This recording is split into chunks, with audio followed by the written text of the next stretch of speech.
दोस्तों स्वागत है आपका हमारे इस यूट्यूब चैनल पर लेट्स मेक इट इजी, जहाँ पे हमारा काम होता है किसी भी टॉपिक को बहुत ज़्यादा आसान बना देना ताकि आप उसे बहुत ही आसानी से समझ पाएँ। तो आज की वीडियो में हम करने वाले हैं इंग्लिश की शुरुआत, जहाँ पे अलग-अलग एग्ज़ाम्स के अंदर जो इंग्लिश पूछी जाती है, बच्चों को जिस तरह का डर होता है कि कैसे इस तरह के क्वेश्चन को किया जाता है या उनको कुछ समझ नहीं आता है या कुछ ऐसे होते हैं जो कहीं पे अटके होते हैं यानी उनसे ज़्यादा नंबर नहीं आ रहे। तो यहाँ पर इस चैनल पर आपकी सभी समस्याओं का हल किया जाएगा, जहाँ पर हमारा काम होगा हर एक टॉपिक टॉपिक को एलोबरेट करके उसे बहुत ही ज़्यादा आसान बना देना। जो कॉन्सेप्ट्स है उसके वो सीधे सीधे आपके दिमाग में उतार देना, ताकि जो भी एग्ज़ाम जिसके अंदर इंग्लिश पूछी जाती है, चाहे ग्रामर हो, चाहे वोकेबलरी हो, चाहे कॉम्प्रीहेंशन का पार्ट हो, चाहे कुछ भी हो, तो हमारा काम रहेगा कि आपको हर एक चीज़ जो है बहुत अच्छे से करवाई जाए। तो बिना देरी के हमारे चैनल को सब्सक्राइब कर दीजिए और जो भी वीडियो इसमें आती रहे तो उनको लाइक कीजिए, देखते रहिए और अपने कॉन्सेप्ट्स को क्लियर करते रहिए। ठीक है दोस्तों, अपने दोस्तों के साथ भी ज़रूर शेयर करें। तो शुरुआत करते हैं English for all competitive exams. जितने भी तरह के एग्ज़ाम्स होते हैं, सबसे पहले तो मैं आपको बता देता हूँ, उनमें 99% जो चीज़ें होती है वो सेम ही चीज़ें सभी एग्ज़ाम्स के अंदर पूछी जाती है। बस उनका लेवल जो होता है वो थोड़ा-सा ऊपर या नीचे कर दिया जाता है। कई बार मॉडरेट चीज़ें पूछी जाती है, कई बार हार्ड चीज़ें पूछी जाती है और कई बार बहुत ही कुछ क्वेश्चंस जो होते हैं बहुत ही ईज़ी पूछ लिए जाते हैं।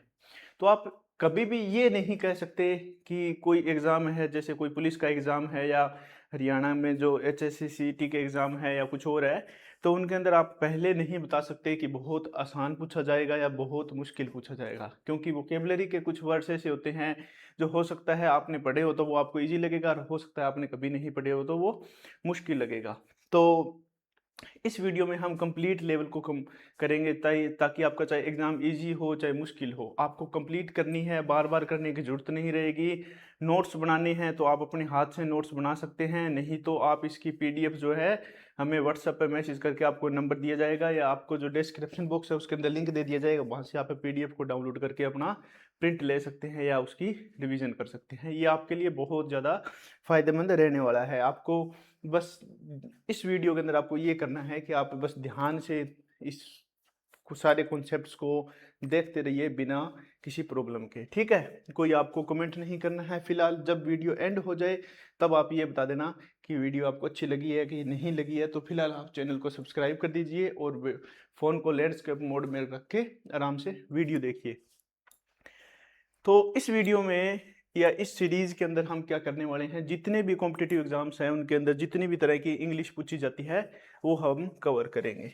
ठीक है दोस्तों, और मैं आपको बता देता हूँ कि मोटे-मोटे जो इंग्लिश के अंदर क्या-क्या टॉपिक्स जो है पूछे जाते हैं। तो ये जो सिलेबस है ये मैंने फ़िलहाल तो हरियाणा ग्रुप डी का उठाया है, पर मैं आपको बता देता हूँ कि यही सिलेबस जो है हर एक एग्ज़ाम के अंदर पूछा जाता है।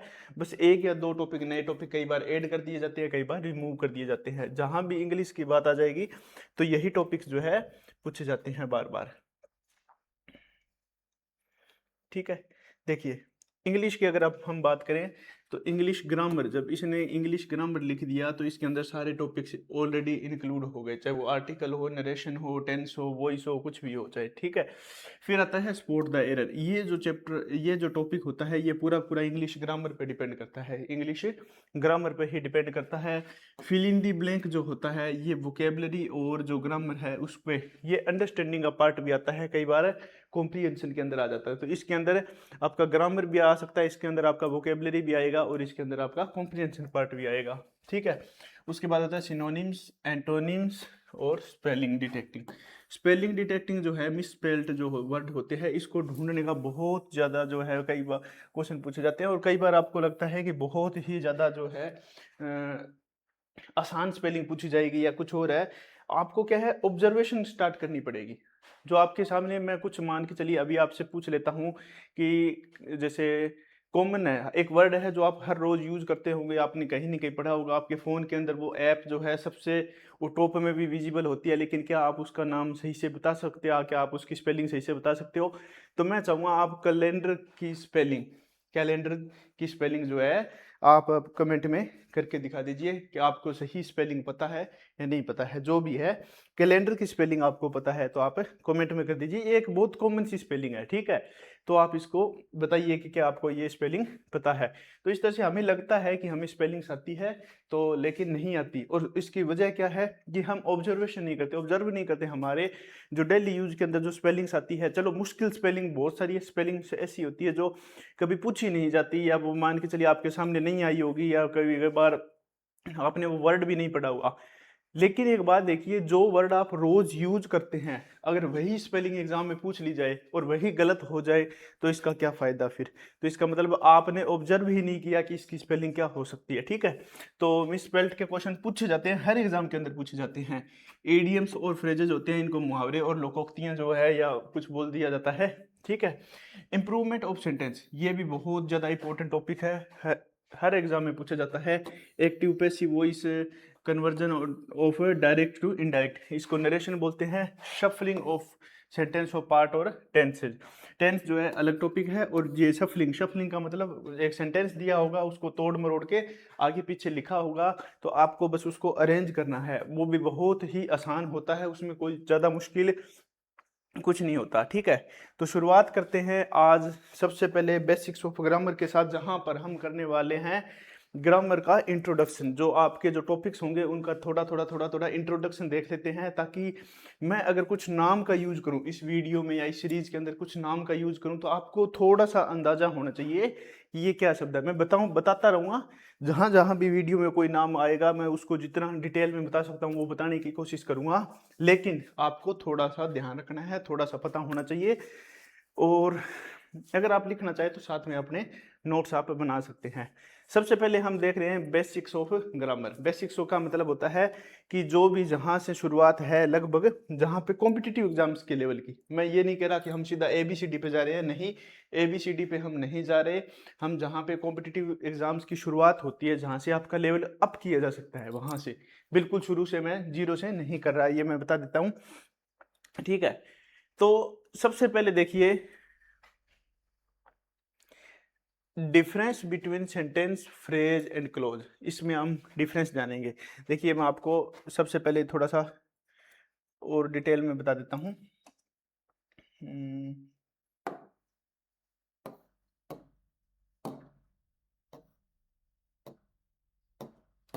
देखिए एक सेंटेंस क्या होता है।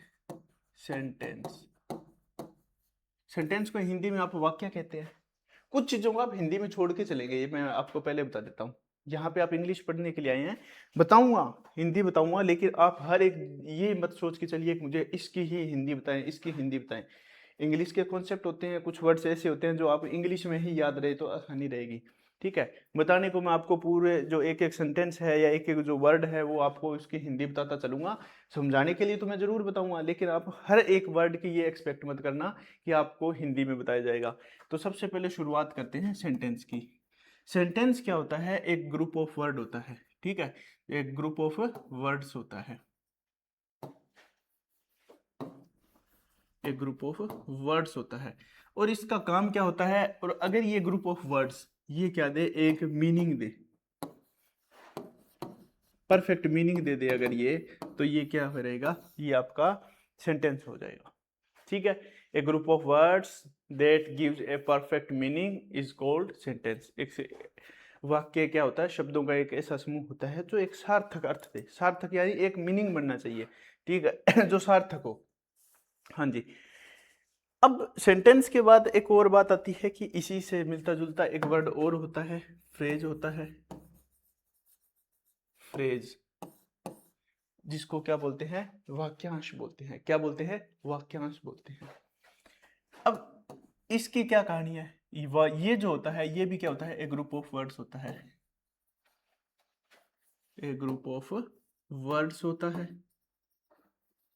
और इसका भी काम क्या होता है, इसका भी काम, अगर ये भी है क्या हो, परफेक्ट मीनिंग दे, परफेक्ट मीनिंग दे, तो क्या हो जाएगा, ये फ्रेज हो जाएगा, ठीक है। इसके बाद अगर हम बात करें क्लोज की, CLA, क्लोज की, क्लोज भी एक वाक्यांश होता है जिसके जिसके अंदर क्या होता है, एक सब्जेक्ट वर्ब एग्रीमेंट होता है। इसी तरह से हम और डिटेल के अंदर पढ़ते रहेंगे इस चीज़ को। देखिए, तो ये भी क्या होता है, एक ग्रुप ऑफ वर्ड्स होता है।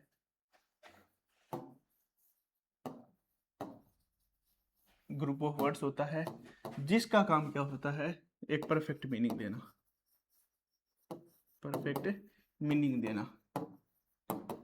अगर ये कॉमन डेफिनेशन है, इसके अलावा थोड़ा थोड़ा फर्क होता है, लेकिन ये तीनों की कॉमन डेफिनेशन है कि a group of word that gives a perfect meaning. A group of words that gives a perfect meaning, यानी शब्दों का एक ऐसा समूह जो क्या हो, सार्थक अर्थ देता हो, उसे क्या कहेंगे, उसे फ्रेज भी कहेंगे, उसे सेंटेंस भी कहेंगे और उसे क्लोज भी कहेंगे। लेकिन लेकिन लेकिन इसमें कुछ फर्क आ जाता है, जैसे हम समझेंगे। देखिए, सेंटेंस क्या होता है, सेंटेंस ए ग्रुप ऑफ, एक sentence has a subject, a verb और एन ऑब्जेक्ट। एक सेंटेंस के पास क्या होगा, एक सब्जेक्ट होगा, एक वर्ब होगी, एक ऑब्जेक्ट होगा। अब बच्चे कहेंगे कि सब्जेक्ट क्या होता है, हमें नहीं पता। वर्ब क्या होती है, हमें नहीं पता। ऑब्जेक्ट क्या होता है, वो भी हमें नहीं पता। तो एक बार आप इस वीडियो को देखते चलिए, इसके अंदर मैं आपको एक एक वर्ड जो है आपको डिटेल के अंदर बताने वाला हूँ कि क्या क्या, किस चीज़ का क्या मतलब होता है। ठीक है, आप बस, आपको कुछ नहीं पहचानना, आपको ये देखना है कि सेंटेंस के अंदर क्या होता है, एक सब्जेक्ट होगा, वर्ब होगी और एक ऑब्जेक्ट होगा। यूजुअली ए सेंटेंस रेफर्स, यानी आमतौर पे जो सेंटेंस होता है उसका मतलब क्या होता है, group of words that gives a perfect sense और मीन, जो क्या हो, एक परफेक्ट मीन दे या एक सेंस दे। ठीक है, ये होता है। हिंदी में आप पढ़ना चाहे तो आप वीडियो को पॉज करके देखिए, तो आप देख सकते हैं। मैं आपको इंग्लिश में करवाने वाला हूँ। ठीक है, उसके बाद जब हम बात करें इनके एग्जाम्पल्स की, जैसे Ram is going to watch a movie, तो जहाँ पर हम बात करें, राम आपका सब्जेक्ट हो जाएगा, इज गोइंग आपकी वर्ब हो जाएगी, टू वॉच आपकी जो है वर्ब ही है, और ए मूवी, ठीक है, ये आपका ऑब्जेक्ट हो जाएगा। Ram is learning the lesson, Ram is learning, यानी ये जो क्या हो जाएगा आपका वर्ब हो जाएगा, और द लेसन। तो इस तरह से हम सेंटेंस को अलग अलग पार्ट्स के अंदर डिवाइड करते जा रहे हैं। नेक्स्ट है फ्रेज। फ्रेज के अंदर क्या होता है, ए phrase is also called a group of words that gives a perfect meaning. अब आपका ये दूसरा पार्ट है। फ्रेज भी क्या होता है, शब्दों का एक समूह देता है जिसका एक अर्थ होता है। लेकिन कई बार इसके पास सब्जेक्ट नहीं होता, कई बार इसके पास कोई ऑब्जेक्ट नहीं होता। ठीक है, बिना सब्जेक्ट या ऑब्जेक्ट के ये क्या है, कई बार परफेक्ट मीनिंग देता है, उसे क्या कहते हैं, फ्रेज कहते हैं।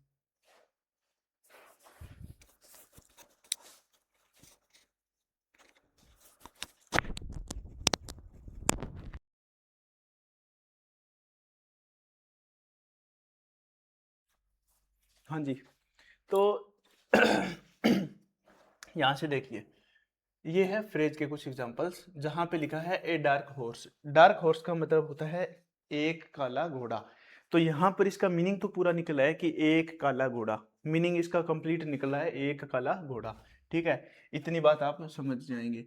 फिर है a blind man. A blind man का मतलब एक अंधा आदमी, एक अंधा आदमी। यहाँ पर वर्ब नहीं दी गई हमें, यहाँ पर हमें ऑब्जेक्ट नहीं दिया गया, लेकिन फिर भी जो है इसका मीनिंग जो है बिल्कुल सही आ रहा है, तो हम इसको बिल्कुल सही मान के चलेंगे।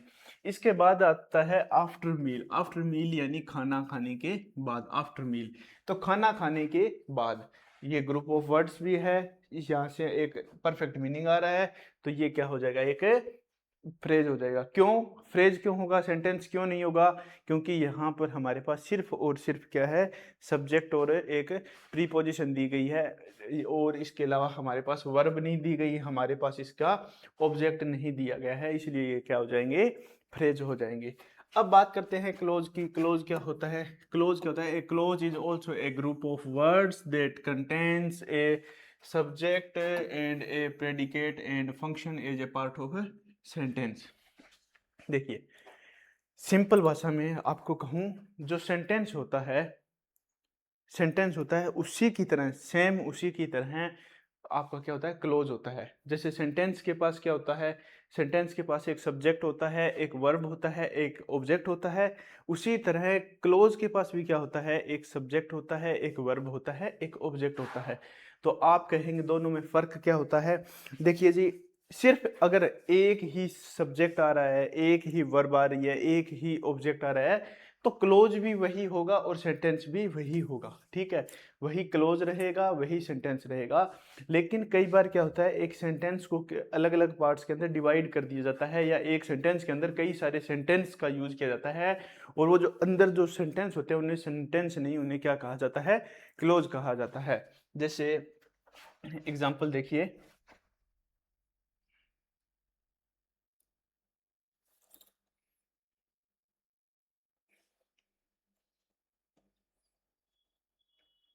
क्लोज के एग्जाम्पल देखिए, Ram is a doctor but his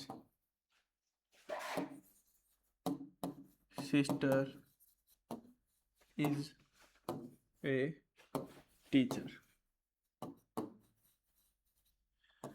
अब अगर हम शुरुआत से लेके लास्ट तक की बात करें तो ये क्या रहने वाला है, ये पूरा का पूरा सेंटेंस रहने वाला है, ठीक है, क्योंकि इसके अंदर कम से कम क्या है, एक सब्जेक्ट आया है। देखिए दो सब्जेक्ट है इसके अंदर, देखिए एक ये सब्जेक्ट है, एक ये सब्जेक्ट है, दो वर्ब है, एक ये वर्ब है, एक ये वर्ब है, दो ऑब्जेक्ट है, तो दो ऑब्जेक्ट हो गए, ठीक है।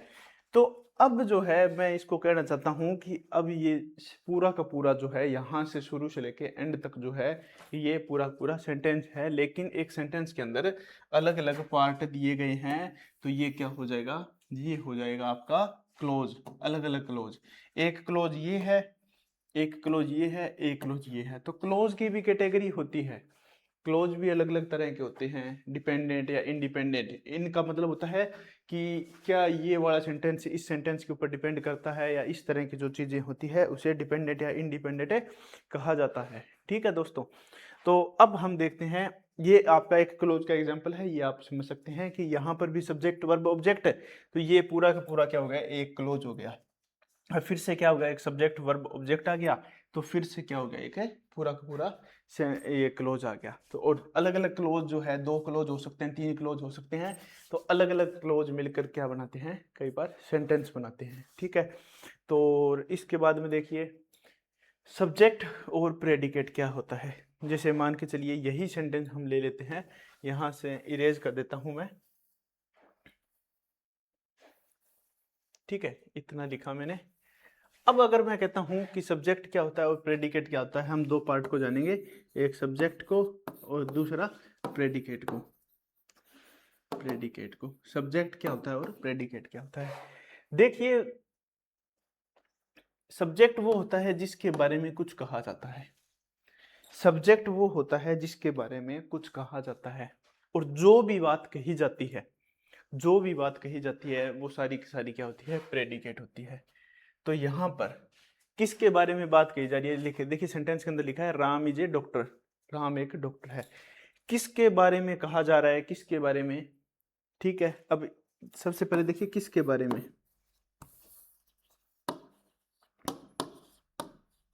किसके बारे में, या तो ये होगा या कौन होगा, कौन इसका जवाब होगा, ठीक है, इसका जवाब क्या होगा, सब्जेक्ट होगा। अब अगर हम बात करें प्रेडिकेट की, तो क्या कहा जा रहा है, क्या, ठीक है, क्या कहा जा रहा है या क्या बताया गया है, ये आपका पार्ट जो होगा प्रेडिकेट होगा। सेंटेंस के अंदर कहा गया है Ram is a doctor, Ram क्या है, एक डॉक्टर है। अगर राम एक डॉक्टर है तो यहाँ पे किसकी बात की जा रही है, कौन है डॉक्टर, तो आप कहेंगे राम है, तो राम जो है ये आपका सब्जेक्ट हो जाएगा।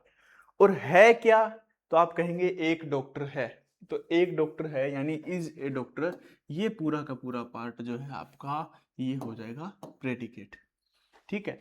इसकी एक और आसान सी जो एक सिंपल लैंग्वेज में कहें कि सब्जेक्ट को छोड़ के सारा का सारा पार्ट क्या होता है, प्रेडिकेट होता है। और सब्जेक्ट कहाँ है, ये आपको कहाँ क्या पता चलेगा कि सब्जेक्ट खत्म हो गया, तो ये जहाँ पर वर्ब स्टार्ट हो जाएगी, जहाँ से वर्ब स्टार्ट हो जाएगी वहाँ से क्या है आपका प्रेडिकेट स्टार्ट माना जाता है, ठीक है। जैसे कुछ एग्जांपल्स की बात करें, दोबारा से देख लीजिए, सब्जेक्ट और प्रेडिकेट क्या होता है। सब्जेक्ट वो होता है जो एक सेंटेंस का भाग होता है जिसके बारे में कुछ कहा जाता है, ठीक है। Subject is the part of sentence about which something is said, जिसके बारे में जो कुछ कहा जाता है वो सारे के सारे क्या होते हैं।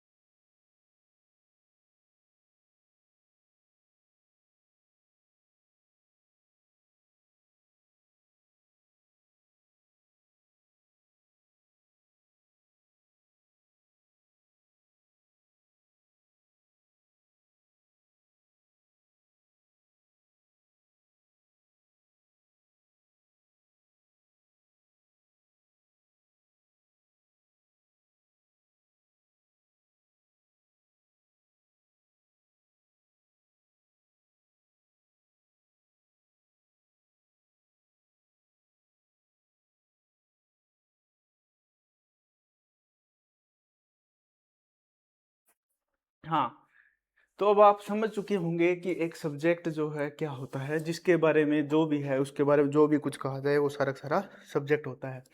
और प्रेडिकेट की बात करें कि वो ऐसा है वो वैसा है, या उसके बारे में जो भी अफवाह उड़ाई जाए या जो भी बताया जाए आपको, सारा का सारा क्या माना जाएगा, प्रेडिकेट माना जाएगा। एग्जाम्पल्स कुछ और देख लेते हैं। देखिए, a boy a boy is looking for hide himself during the rain. ये एक लड़का जो है वो खुद को बारिश के दौरान छिपाने की कोशिश कर रहा है। तो अब इस सेंटेंस के अंदर क्या है, ये यहाँ से वर्ब स्टार्ट हुई आपकी, और वर्ब से लेके लास्ट तक एंडिंग का जो पार्ट है, वर्ब से लेके लास्ट तक एंडिंग का जो पार्ट है वो सारा का सारा क्या रहने वाला है, प्रेडिकेट रहने वाला है। और जहां से सेंटेंस स्टार्ट हुआ वो क्या हो गया, आपका सब्जेक्ट हो गया, ठीक है। इसके बाद देखिए, the laptop is placed on the table for charging. Laptop को कहाँ रखा गया है, चार्जिंग के लिए टेबल पे रखा गया है। अब देखिए, यहां से वर्ब स्टार्ट हुई आपकी, क्या रखा गया, आप कहेंगे लैपटॉप रखा गया। और लैपटॉप के बारे में क्या जानकारी दी गई कि लैपटॉप को चार्जिंग के लिए मेज पर रखा गया है। तो ये सारा सारा आपका प्रेडिकेट का पार्ट हो जाएगा। इसके बाद ही यानी वह hits his car with an another car while parking, कि पार्किंग करते हुए उसने एक दूसरी गाड़ी के साथ उसने अपनी कार को ठोक दिया, उसने भिड़ंत कर दी, हिट कर दी। तो किसने या कौन करता है, वो ही आ गया। और यहाँ से वर्ब स्टार्ट हुई और वर्ब से लेके एंड तक का जो पार्ट है ये आपका प्रेडिकेट के अंदर माना जाएगा। इसके बाद हम देखते हैं कुछ एग्जाम्पल्स है, तो आप इसके अंदर सब्जेक्ट और प्रेडिकेट ढूंढने की कोशिश कीजिए कि कौन सा पार्ट आपका सब्जेक्ट रहने वाला है और कौन सा पार्ट ऑब्जेक्ट रहने वाला है। तो वीडियो पॉज कर लीजिए, आप अपनी तरफ से अटेम्प्ट कर दीजिए, और अब जो है मैं इन क्वेश्चंस का सॉल्यूशन आपको साथ ही साथ बता देता हूं। खुद से अगर आप प्रैक्टिस करना चाहें तो आप मेरे सॉल्यूशन करवाने से पहले पहले आप इनका जो खुद से आंसर देने की कोशिश करना। यहाँ पर किसकी बात हो रही है, राम की। और ईट्स जो है, इसके बाद राम खाना खाता है, तो जो ईट्स है ये आपका प्रेडिकेट रहने वाला है और राम जो है आपका सब्जेक्ट रहने वाला है। यहाँ पर राम जो है आपका सब्जेक्ट है और ईट्स मैंगोज ये क्या है, आपका प्रेडिकेट हो जाएगा। द मिल्क जो है आपका सब्जेक्ट रहने वाला है, और क्योंकि इज वर्ब है तो यहाँ से लेके एंड तक का जो पार्ट है ये सारा का सारा क्या रहने वाला है, एक प्रेडिकेट रहने वाला है। I want to know where he lives, तो यहाँ पे आई जो है ये आपका सब्जेक्ट है, और वांट टू नो क्या जानना चाहता हूं मैं, तो ये सारा का सारा प्रेडिकेट हो जाएगा, ठीक है। She wished for a handsome salary, तो शी आपका जो है आपका सब्जेक्ट हो जाएगा, और wished for a handsome salary आपका ऑब्जेक्ट हो जाएगा। इसी तरह Ram along with his friends has gone to play cricket, तो ये आपका यहाँ तक जो है ये सब्जेक्ट है। अब अलोंग विद से लेके और लास्ट तक जो है, सॉरी, यहाँ पर Ram along with his friends जो है यहाँ तक, क्योंकि वर्ब क्या है, हैज है, तो हैज से स्टार्ट हुआ और ये सेंटेंस पूरा का पूरा जो है जो पीछे दिया गया है, डिटेल जो है पीछे दी गई है, तो सारा का सारा ये प्रेडिकेट हो जाएगा। ठीक है, तो ये आपके कुछ एग्जांपल्स थे। और अब जो है हम जानेंगे जो एक सब्जेक्ट होता है, क्योंकि अब देखिए सेंटेंस को तोड़ते चलेंगे। हमने यहाँ पर दो ही पार्ट में डिवाइड किया था, हमने दो ही पार्ट में, एक सब्जेक्ट और एक प्रेडिकेट। तो सबसे पहले हम सब्जेक्ट को जानते हैं कि सब्जेक्ट क्या होता है। तो सब्जेक्ट मैंने आपको बताया था, जिसके बारे में बात की जाए या जिसके बारे में कुछ कहा जाए तो वो क्या होता है, सब्जेक्ट होता है। ठीक है, शुरुआत में। अब सेंटेंस सब्जेक्ट जो होता है इसके भी कुछ पार्ट्स होते हैं, इसको भी अलग अलग पार्ट्स के अंदर डिवाइड किया जाता है। किस किस तरह के, आपको पता कैसे लगेगा कि ये पार्ट सब्जेक्ट के अंदर इंक्लूड किया गया है या नहीं कि इंक्लूड किया गया है, तो ये आपको कैसे पता चले। देखिए, सबसे पहले एक सेंटेंस के अंदर एक चीज जरूरी होती है, वो होता है मेन वर्ड। ये होता है मेन वर्ड। ठीक है, ये एक सेंटेंस के अंदर बहुत ही ज्यादा जरूरी होता है। उसके बाद आता है क्वालिफायर या मॉडिफायर, जो इसको क्वालिफाई करते हैं या मॉडिफाई करते हैं। अलग अलग वर्ड्स होते हैं, तो वो इसको आके क्वालिफाई या मॉडिफाई करते हैं। क्या कैसे करते हैं क्वालिफाई या कैसे करते हैं मॉडिफाई, वो हम जान लेते हैं। इसमें आता क्या क्या है मॉडिफायर या क्वालिफायर के अंदर, देखिए इनके अंदर आता है डिटर्मिनर। डिटर्मिनर का काम होता है आपको ये बताना कि संख्या कितनी है। डिटरमाइन यानी आपको निश्चित रूप से बता देंगे कि कितनी संख्या है, जो निश्चित है या अनिश्चित है। यानी मैं कहता हूँ वहां पर बहुत सारे लोग थे, तो जो बहुत सारे जो वर्ड है ये डिटर्मिनर है। मैं कह दूं कि वहां पर दो लोग थे, तो वो दो लोग थे, तो वो सारे के सारे क्या थे, वो भी क्या हो जाएगा, डिटर्मिनर हो जाएगा। यानी आपको किससे पता चले कि कितने संख्या दी गई है, क्या हम उन संख्याओं को गिन सकते हैं या नहीं गिन सकते हैं, ये सारा का सारा काम किसका होता है, डिटर्मिनर का होता है। डिटर्मिनर के अंडर ही आते हैं आर्टिकल्स। जो आर्टिकल्स होते हैं ये किसका पार्ट होते हैं, ये डिटर्मिनर का पार्ट होता है। लेकिन ये भी मैंने अलग से आपको बता दिया कि ए एन द जो है ये भी क्या है, सेंटेंस को मॉडिफाई या क्वालिफाई करते हैं। उसके बाद आता है एडजेक्टिव। एडजेक्टिव आता है विशेषता बताने के लिए कि जो सुंदर पक्षी है वो उड़ रहा है या, ठीक है। तो इस तरह से आपको पता चलेगा कि जो सब्जेक्ट है जो उसकी भी कई बार विशेषता आपको साथ ही साथ दी जाएगी। ठीक है, जैसे ब्यूटीफुल हो सकता है, अगली हो सकता है, स्मॉल यानी छोटा हो सकता है। अगली का मतलब होता है भद्दा या गंदा, ठीक है। बिग यानी कोई बड़ा हो सकता है। फिर आता है डेमोन्स्ट्रेटिव एडजेक्टिव। डेमोन्स्ट्रेटिव एडजेक्टिव होते हैं चार तरह के मोस्टली, ये एक पांचवा वंश भी होता है, लेकिन ये मोस्टली आप चार तरह के होते हैं, दिस दैट दोज और दीज। इसका मतलब होता है यह, उसका मतलब होता है वह।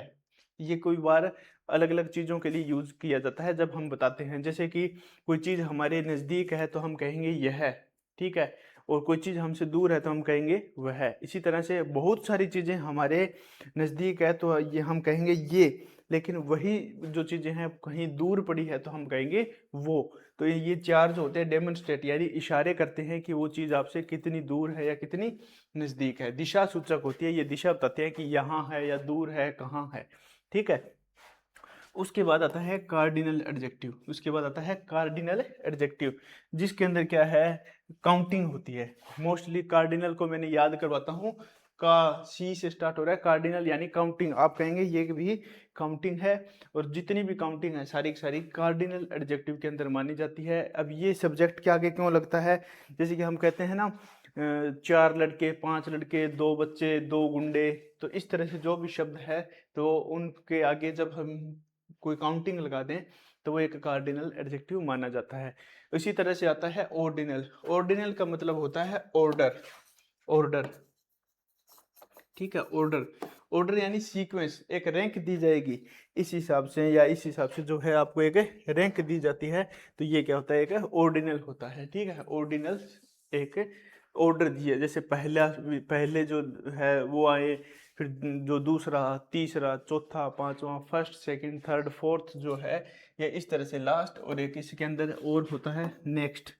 ठीक है, नेक्स्ट। ये भी सारे के सारे जो अगर वर्ड आ जाए तो आपको क्या बताना पड़ेगा, ये ऑर्डिनल है। ठीक है, अब ये टॉपिक करवाया क्यों जा रहा है, ये आपको ये क्यों बताया जा रहा है कि दो बात, अगर ग्रामर के अंदर मैं इन शब्दों का यूज करता हूँ डेमोन्स्ट्रेटिव या आर्टिकल, डिटर्मिनर, तो आपको पता होना चाहिए कि किन वर्ड्स की मैं बात कर रहा हूँ।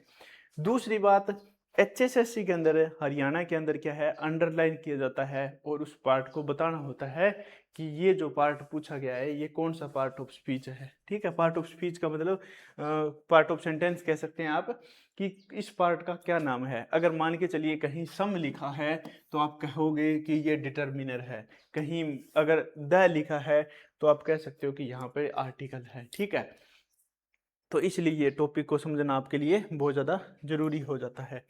अब एग्जाम्पल देखिए जहाँ पे आपका सब्जेक्ट जो है और क्वालिफायर जो दिए गए हैं।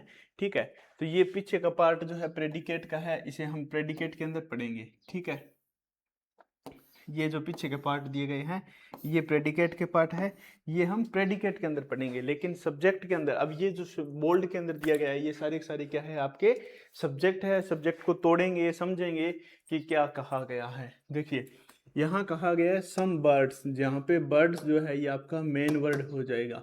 बर्ड्स जो है यहाँ पे मेन वर्ड है और आगे क्या दिया गया है, सम दिया गया है।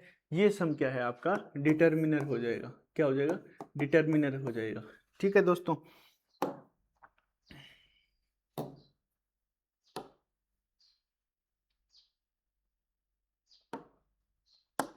अगला देखिए माई फादर। माई फादर, अब फादर जो है यहाँ पे ये मेन वर्ड रहने वाला है। फादर जो है यहाँ पे मेन वर्ड है और इससे पहले ये जो दिया गया है ये क्या है, ये आपका पजेसिव प्रोनाउन है। ठीक है, ये पजेसिव एडजेक्टिव है। ठीक है, पजेसिव एडजेक्टिव है यहाँ पे दिया गया है। A little knowledge, a little knowledge, knowledge यहाँ पे मेन वर्ड हो जाएगा और ए लिटल जो है यहाँ पे डिटर्मिनर हो जाएंगे। इसी तरह मेन, ये आपका मेन वर्ड हो जाएगा। ब्लाइंड मैन, ठीक है, तो मेन आपका मेन वर्ड हो जाएगा। ब्लाइंड जो है उसके लिए एडजेक्टिव हो जाएगा। कैसा आदमी, आप कहेंगे अंधा आदमी, तो ये उसकी विशेषता हो गई यानी एडजेक्टिव हो गया और ये इसके आगे आर्टिकल लग गया। ठीक है, इसी तरह से सम नोटी बॉयज, तो बॉयज आपके मेन वर्ड हो गए। ठीक है, जो मुख्य शब्द है बॉयज है। यहाँ पे इसी के बारे में एक्स्ट्रा जानकारी क्या दी गई कि नोटी भी है और कुछ यानी कुछ लड़के जो है नोटी है, सम नोटी बॉयज।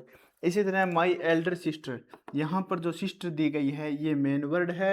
एल्डर का मतलब क्या हो जाएगा, बड़ी। ठीक है, और माई ये आपका एडजेक्टिव हो गया, ये पजेसिव एडजेक्टिव हो गया। इसी तरह एक एक वर्ड को हम समझेंगे, टॉपिक को समझेंगे, जैसे जैसे समझते जाएंगे आप भी इसी तरह से डिटेक्ट कर पा रहे हैं। लेकिन मैं आपको बता रहा हूँ कि किस तरह से क्वेश्चन पूछे जाते हैं या आपको किस तरह से पता होना चाहिए। तो ए फैट बॉयज, ए फैट बॉय, अब बॉय क्या हो गया, यहाँ पे मेन वर्ड हो गया। अब फैट का मतलब होता है मोटा, तो मोटा उसकी विशेषता हो गई। उसके बाद ए आ जाएगा। ठीक है, जो आर्टिकल दिया गया है। तो इसी तरह से प्रेडिकेट के पार्ट जो है ये क्या होते हैं, जहां से वर्ब की शुरुआत होती है और जो पीछे ऑब्जेक्ट या कॉम्प्लीमेंट या प्रीपोजिशन या जितने भी पार्ट है इसके अंदर ऐड कर दिए जाते हैं। यानी वर्ब से लेके एंड तक का जो पार्ट रहेगा सेंटेंस का वो क्या रहेगा, वो प्रेडिकेट रहेगा। प्रेडिकेट को हिंदी में क्या कहते हैं, विधेय कहते हैं, विधेय कहते हैं। ठीक है, तो अब देखिए इसको किस प्रकार समझेंगे। Some birds are flying in the sky, तो अब आप ये जो बोल्ड पार्ट है आप इसको सिर्फ एक बारी समझिए कि इसके अंदर क्या क्या दिया गया होगा कि यहाँ से लेके यहाँ तक का जो पार्ट है वो प्रेडिकेट है, यहाँ से लेके यहाँ तक का जो पार्ट है ये प्रेडिकेट है, यहाँ से लेके यहाँ तक का जो पार्ट है प्रेडिकेट है। प्रेडिकेट के अंदर आपको कई सारी चीज़ें समझनी होगी, जिसके अंदर हम प्रीपोजिशन मानेंगे, जिसके अंदर हम एडजेक्टिव भी होगा, जिसके अंदर हम कंजक्शन भी होंगे, जिसके अंदर ऑब्जेक्ट भी होगा, कॉम्प्लीमेंट भी होगा। ठीक है, तो ठीक है, ये भी कुछ एग्जांपल्स है।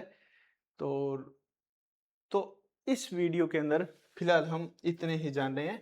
तो एक बार अगर कोई समझ नहीं आया तो आप उस पॉइंट को थोड़ा सा पीछे करके वीडियो को दोबारा देख सकते हैं, नहीं तो आपको डिस्क्रिप्शन बॉक्स के अंदर पीडीएफ का लिंक मिल जाएगा, वहां से आप डाउनलोड कर दीजिए। इस सीरीज का मकसद है कि आपके लिए इंग्लिश को इतना आसान बना देना कि आपको जिस तरह का डर लगता है, फोबिया है अगर इंग्लिश का, तो वो सारा का सारा निकल जाए। जैसे 2 से 3 महीने के अंदर ग्रुप डी का एग्ज़ाम होने की संभावना है, तो मेरी कोशिश रहेगी कि उस समय तक आपका complete syllabus, target group D को नहीं किया जाएगा एक लेवल के हिसाब से, टारगेट आपके सभी तरह के एग्ज़ाम्स जो है रखे जाएंगे, बशर्ते सिर्फ यहाँ से बैंकिंग के एग्ज़ाम्स को मैं अलग रखूँगा। बाकी आपके हर एग्ज़ाम, जैसे एसएससी के अंदर जहाँ पे इंग्लिश पूछी जाती है, या एचएसएससी के अंदर इंग्लिश पूछी जाती है, पंजाब पुलिस के अंदर इंग्लिश पूछी जाती है, तो वो सारा मैं इस सीरीज़ के अंदर कवर करूँगा। तो आपको ये नहीं सोचना है कि यह वीडियो जो है सिर्फ और सिर्फ ग्रुप डी के लिए है या सिर्फ एचएसएससी के लिए है। सारे एग्ज़ाम्स, क्योंकि यही टॉपिक अलग एग्ज़ाम्स के अंदर पूछे जाने हैं, तो उन सभी की हम जो है प्रैक्टिस मिक्स करते रहेंगे। तो अभी अगर आपको वीडियो अच्छी लगी है तो प्लीज़ वीडियो को लाइक कर दीजिए, हमारे चैनल को सब्सक्राइब कीजिए, और अपने परिवार के साथ या आपके जो भी खास दोस्त हैं उनके साथ भी हमारी वीडियो को शेयर कर दीजिए। उनसे भी कहिए कि चैनल को सब्सक्राइब करें, ताकि हमें भी मोटिवेशन मिले, और उसके लिए हम लगातार आपके लिए वीडियोज़, कॉन्सेप्ट्स और जितने भी टारगेट एग्ज़ाम कर रहे हैं तो वो उनका मटेरियल जो है, स्टडी मटेरियल, हम आपको प्रोवाइड करवाते रहें। Thank you so much.